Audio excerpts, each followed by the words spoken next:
मित्रांनो, परीक्षेसाठी जवळपास 20 दिवस शिल्लक आहेत, बरोबर?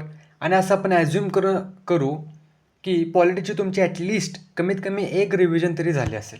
झाली आहे ना? तर चला मग माझ्या काही प्रश्नांचं उत्तर द्या.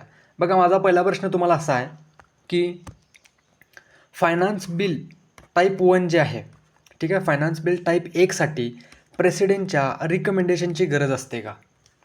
ठीक आहे. दुसरा प्रश्न माझा असा आहे की फायनान्स बिल टाईप 1साठी स्पीकरच्या सर्टिफिकेशनची गरज असते का? ठीक आहे. आणि तिसरा प्रश्न आहे की फायनान्स बिल टाईप 2साठी म्हणजे फायनान्स बिल टाईप 2 जे आहे तर ते फक्त लोकसभेमध्येच मांडता येते का? ठीक आहे. तर माझ्या 3 प्रश्नांचं उत्तर द्या. उत्तर द्या इन द सेन्स काय की व्हिडिओ पॉज करा आणि तुम्ही काय करा, विचार करण्याचा प्रयत्न करा. जर का बघा तुम्ही या प्रश्नांची उत्तरे देत असताना जर का तुम्ही कन्फ्यूज झाला असाल तर निश्चितच तुम्ही अभ्यास करण्याची जी पारंपरिक पद्धत आहे तर त्या वेळेनं अभ्यास केलेला आहे.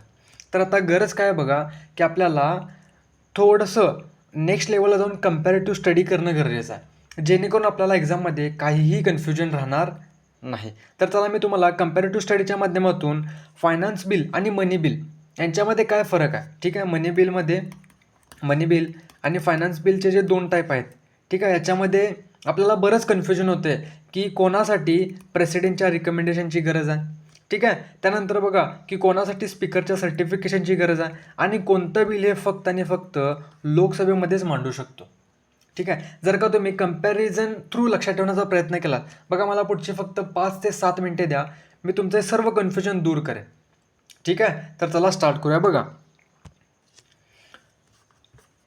हे मनी बिल आहे आणि मनी बिल तुम्हाला माहीत आहे की यामध्ये मनी संदर्भात, ठीक आहे, पैशा संदर्भातील जर का एखादी गोष्ट असेल तर ती डील केली जाते. त्यानंतर फायनान्स बिल आहे आणि त्यानंतर ऑर्डिनरी बिल. ऑर्डिनरी बिलमध्ये बघा की आयडिया रिलेटेड मॅटर्स असतो, ठीक आहे. एखादी आयडिया जर का असेल तर ते मनी बिलमध्ये कन्सिडर केलं जाते आणि फायनान्स बिलमध्ये बघा मनी प्लस आयडिया या दोघांचा संगम असतो. जर का बघा मनी आणि आयडिया यामध्ये मनीला जास्त प्रायोरिटी असेल तर ते बिल टाईप 1मध्ये कन्सिडर केलं जाते आणि मनी आणि आयडिया यामध्ये जर का आयडियाला जास्त प्रायोरिटी दिलेली असेल तर ते बिल टाईप 2मध्ये कन्सिडर केलं जाते. मग आता बघा की जिथं जिथं पैशाचा विषय आहे तिथं तिथं बघा की प्रेसिडेंटच्या रिकमेंडेशनची गरज असेल. बघा, मनी बिलमध्ये पैशाचा विषय, प्रेसिडेंटच्या रिकमेंडेशनची गरज असेल. फायनान्स बिलमध्ये टाईप 1 आणि टाईप 2 दोन्हीमध्ये देखील काय बघा की पैशांचा विषय, त्यामुळं ते बिल पास होण्यासाठी प्रेसिडेंटच्या रिकमेंडेशनची गरज असेल, ठीक आहे. त्यानंतर दुसरी गोष्ट बघा की इंट्रोडक्शन इन लोकसभा ओनली. तर आता बघा की मनी बिल जे आहे ना तर ते फक्त आणि फक्त लोकसभेमध्येच मांडता येते. त्यानंतर फायनान्स बिल टाईप 1 जे आहे, ठीक आहे, टाईप 1चे जे फायनान्स बिल आहे ते फक्त आणि फक्त आपल्याला लोकसभेमध्येच मांडता येणार आहे. फायनान्स बिल टाईप 2 जे आहे तर ते फक्त लोकसभेतच मांडावं असं नाही, ते बिल राज्यसभेमध्ये देखील मांडलं जाऊ शकते. आणि ॲट द एंड बघा की स्पीकरचे सर्टिफिकेशन जे आहे तर ते फक्त आणि फक्त मनी बिलसाठीच लागू पडते, ठीक आहे. बघा, सिम्पली आपण काय केलेलं आहे या ठिकाणी की आपलं कन्फ्युजन दूर व्हावं यासाठी आपण कम्पॅरेटिव्ह स्टडीचा वापर केलेला आहे. बघा, लहानपणी तुम्ही ते OX यानं खेळलेलं असाल की जर का एखाद्याचे असेही 3 O कंप्लीट झाले, ठीक आहे, तर तो जिंकलेला असेल, ठीक आहे, किंवा X कंप्लीट झाले तर तो जिंकला असेल. आपण या ठिकाणी काय केलेलं आहे की बघा कसं केलेलं आहे. या ठिकाणी आपण मनी बिल लिहिलं, दुसरं फायनान्स बिल आहे आणि तिसरं ऑर्डिनरी बिल आहे. फायनान्स बिलचे 2 टाईप आहेत, टाईप 1, टाईप 2, ठीक आहे. या ठिकाणी बघा एक्झाममध्ये आपल्याला खूप वेळ आहे, 2 तासामध्ये आपल्याला 100 प्रश्न सोडवायचे आहेत. आपल्याला कन्फ्यूज न होता शॉर्ट मार्क घ्यायचे आहेत, ठीक आहे. आणि आता बघा पॉलिटीमध्ये खूप कन्फ्युजन होते, ओके. जर का पॉलिटीमध्ये तुम्हाला 12-13पेक्षा कमी मार्क पडत असतील तर तुम्ही स्पर्धेच्या बाहेर पडता, लक्षात येते. त्यामुळे आपल्याला पॉलिटीमध्ये मार्क सोडायचे नाहीत, ओके. हे कन्फ्युजन दूर करण्यासाठीच आपण काय केलेलं आहे की कम्पॅरेटिव्ह स्टडीचा वापर करत आहोत. आणि या ठिकाणी बघा की प्रेसिडेंटच्या रिकमेंडेशन, त्यानंतर लोकसभामध्ये इंट्रोडक्शन इन लोकसभा ओनली आणि या बाजूला लिहून घ्यायचं की स्पीकरचं सर्टिफिकेशन. मग आता काही जणांना यामध्ये देखील कन्फ्युजन होऊ शकते पुढं मागं. त्यासाठी तुम्ही सिम्पली एक ट्रिक लक्षात घ्या, प्रिय लोक सभापती, ठीक आहे. प्रिय लोकसभापती, प्रिय म्हणजे काय, प्रेसिडेंटचं रिकमेंडेशन, लोक म्हणजे काय, इंट्रोडक्शन इन लोकसभा ओनली, म्हणजे ते बिल फक्त लोकसभेतच मांडलं जाईल. आणि सभापती म्हणजे काय की स्पीकरचं सर्टिफिकेशन.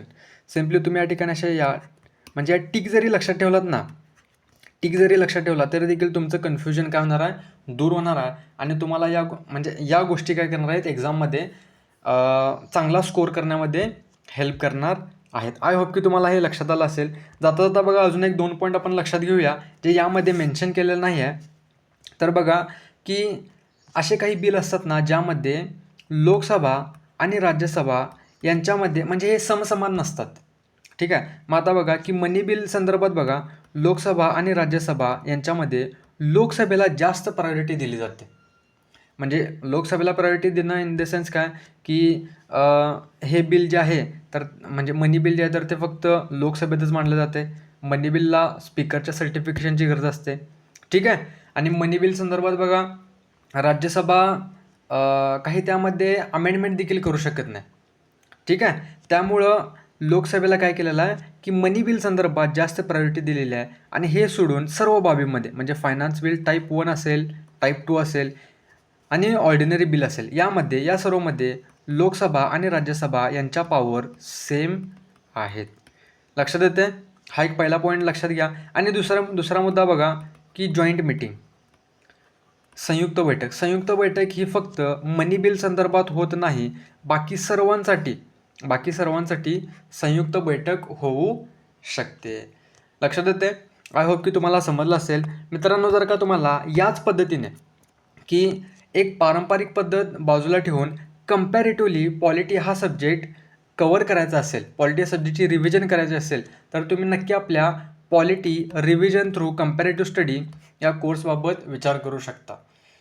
हा कोर्स तुम्ही का परचेस करावा बघा की मी तुम्हाला एक गॅरंटी देतो की जर हा कोर्स तुम्ही घेतल्यानंतर कोर्स तुम्ही व्यवस्थित पहा आणि पाहिल्यानंतर देखील तुम्हाला असं पाहिल्यानंतर तुम्हाला असं जर का वाटलं की मला कोर्समधून काही फायदा झालेला नाही, तर मी तुम्हाला 100% रिफंड देईन. ओके. तर तुम्हाला करायचं काय बघा की मी खाली कमेंट बॉक्समध्ये आणि डिस्क्रिप्शन बॉक्समध्ये आपल्या ॲपची लिंक दिलेली आहे. प्ले स्टोअरवर आपले ॲप अवेलेबल आहे, मंजिला SS या नावाने. हे ॲप डाउनलोड करा. त्यानंतर कोर्स या सेक्शनवर जेव्हा तुम्ही जाल तेव्हा तुम्हाला polity revision through comparative study हा कोर्स दिसेल. येथून तुम्ही हा कोर्स परचेस करू शकता. ज्यांना डेमो लेक्चर वगैरे पाहायचं असेल तर त्यांनी बघा की कंटेंट या सेक्शनवर जा. Polity revision through comparative study यावर क्लिक केल्यानंतर कंटेंट या सेक्शनवर जा. त्यामध्ये तुम्हाला बघा की आपण पॉलिटीमध्ये असं कन्सिडर करतो की पार्लमेंट हा टॉपिक काय आहे की आपल्यासाठी खूप अवघड जातो. तर हा पार्लमेंट टॉपिक थोडं सर्च केल्यानंतर तुम्हाला दिसून येईल की पार्लमेंट टॉपिक पहा, व्यवस्थित बघून घ्या. जर तुम्हाला वाटलं म्हणजे त्यामध्ये मी कशा पद्धतीनं टीच केलेला आहे, माझी शिकवण्याची पद्धत जर का तुम्हाला आवडत असेल तर नक्की तुम्ही हा आपला कोर्स परचेस करू शकता. यामध्ये आपण बघा फक्त 11 तासामध्ये पॉलिटी या विषयातील महत्त्वाचे जे घटक आहेत तर त्यांची मी रिव्हिजन म्हणजे यामध्ये आपण केलेलं आहे. याचं अजून एक असं वैशिष्ट्य आहे की मी जे तुम्हाला टीच केलेलं आहे ना तर ते ॲक्टिव्ह रिकॉल या पद्धतीचा वापर करून मी तुम्हाला टीच केलेला आहे. यामध्ये आपण स्टडी देखील तेथेच केलेला आहे आणि त्याची रिव्हिजन देखील त्याच ठिकाणी आपली होऊन जाते. ठीक आहे. तर नक्की तुम्ही आपला कोर्सबाबत विचार करू शकता. लिंक खाली डिस्क्रिप्शन बॉक्समध्ये दिलेली आहे. ठीक आहे. याची फी देखील खूप नॉमिनल आहे की तुम्हाला 149 रुपयामध्ये हा तुम्हाला कोर्स मिळून जाईल. ठीक आहे. ओके. थँक्यू.